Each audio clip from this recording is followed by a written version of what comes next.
Port-au-Prince, image du passé, vieille de 60 ans, image en noir et blanc. Mais ce n'est pas pour vous habituer à un travail de deuil. Ces images veulent surtout montrer le changement et la permanence. De quoi est faite une ville, dans son épaisseur, sa fragilité ou sa force.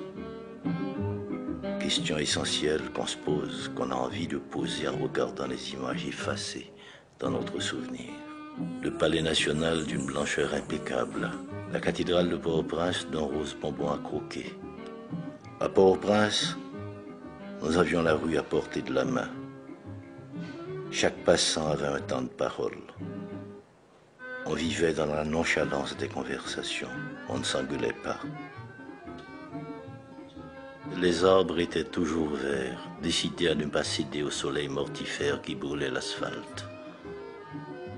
À Port-au-Prince, on ne voyait aucun arbre mort. Tous les bruits de Port-au-Prince mimaient des phrases créoles. Madame Bruno, femme potée, garçon sous dos, Madame Bruno. Chez Madame Bruno, les femmes portent les hommes sur leur dos. Café grillé, mais gros connaître café grillé.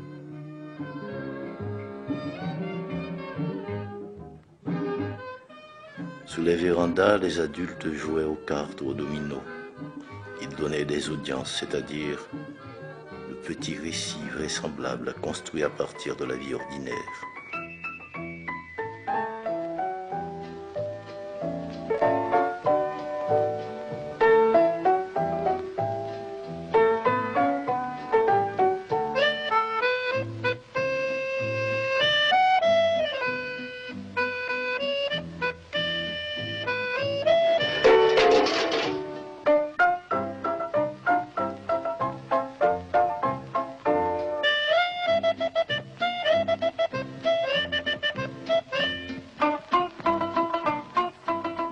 Je viens dans ma ville qui se fait ville parce que chanter, nommer, rêver, nous dit Anthony Phelps. Moi fait là you bel petit pays qui baignait dans la mer des Antilles. Pays m'si là, oui me révèle, l'est tellement douce, tellement tranquille. Haïti, c'est qu'on s'arrête. Il est très joli, il est très charmant. Yo met bon l'or, met bon diamant. Moi pas besoin quitter. Haïti, Haïti. Moi rêve pour toute la vie. Haïti, maman chérie. C'est l'endroit où moi mourir. Haïti, Haïti. Le soir, les enfants se rassemblaient pour raconter des histoires. Nous apprenions à avoir peur gentiment. Les fêtards dansaient partout dans Port-au-Prince jusqu'au petit matin. La modernité faisait son entrée lentement par les boîtes de nuit et de casinos internationaux où les gens riches acceptaient de perdre. La ville vivait la nuit. Et les néons des enseignes lumineuses donnaient à Port-au-Prince une couleur d'incendie. La ville avait ses poètes, Oussan Camille, René Bélance, Jean Brière. Marveline Jésus, Marie Joseph,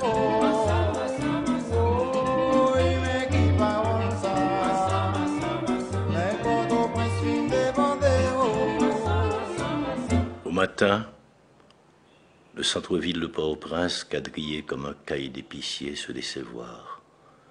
Et de lourdes voitures américaines traversaient les rues comme des fantômes surpris par le jour qui se lève. Des années 40 jusqu'au début des années 50, Port-au-Prince a été le lieu d'un bouillonnement social, politique et culturel.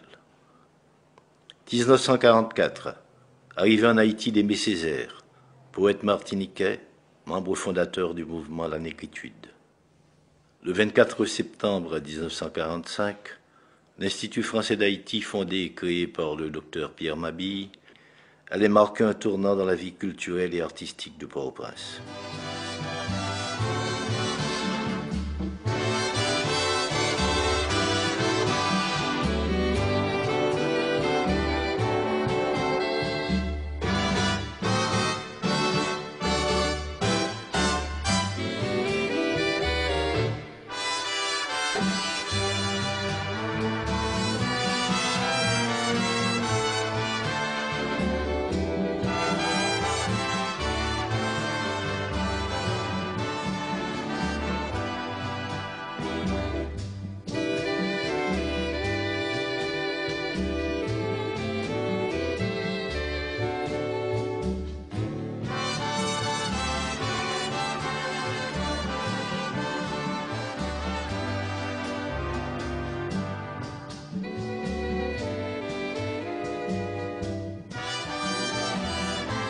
Le 4 décembre 1945, séjour d'André Breton en Haïti.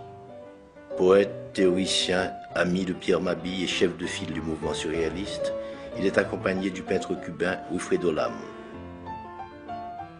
Ils seront accueillis au restaurant Le Savoy par les intellectuels, poètes et artistes haïtiens.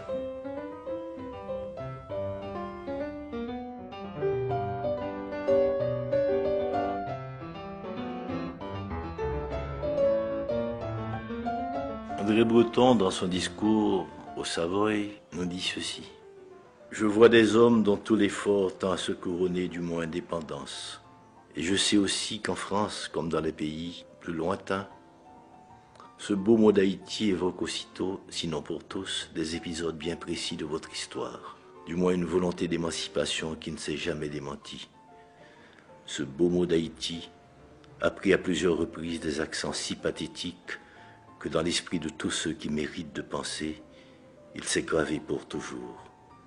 C'est un petit mot dynamique du petit nombre de ceux qui partent en avant. 1946. Chute du président Elie Lescaut. 1949. Célébration du bicentenaire de la ville de Port-au-Prince sous le gouvernement de Dumarsais-Estimé. La vie culturelle reprend ses droits. Échanges, rencontres, manifestations de danse, de théâtre, de poésie.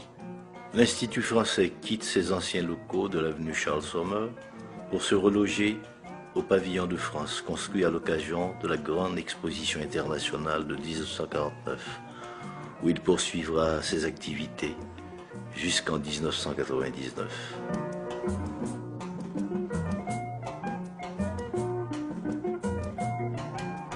Logé actuellement au Bois-Vernat, l'Institut, cette vieille dame franco-haïtienne, a retrouvé son air d'autrefois. Elle semble même prête à s'accorder aux promesses du tricentenaire de cette ville, Port-au-Prince, qu'il a vu naître.